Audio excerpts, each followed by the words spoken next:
how would you respond to the charge that anti-Zionism is the new anti-Semitism?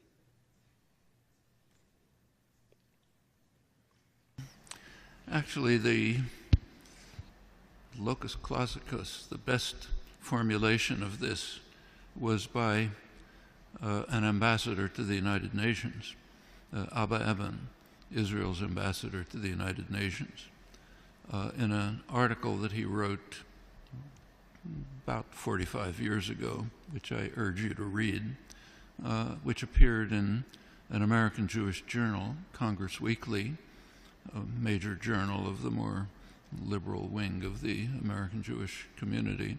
He wrote an interesting article in which he was then UN ambassador from the State of Israel. He advised the American Jewish community that they had two tasks to perform.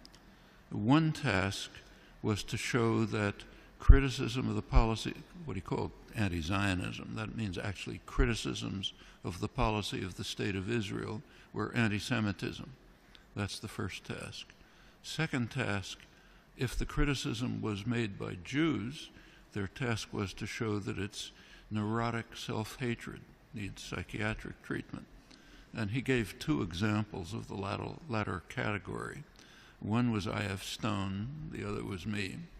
So we have to be treated for our psychiatric disorders, and non-Jews have to be condemned for anti-Semitism if they're critical of the State of Israel. It's understandable why Israeli propaganda would take this position. I don't particularly blame Abba Eban for doing what ambassadors are sometimes supposed to do, but we ought to understand it. There is no sensible charge. No sensible charge. There's nothing to respond to. It's not a form of anti-Semitism. It's simply criticism of the criminal actions of a state. Period.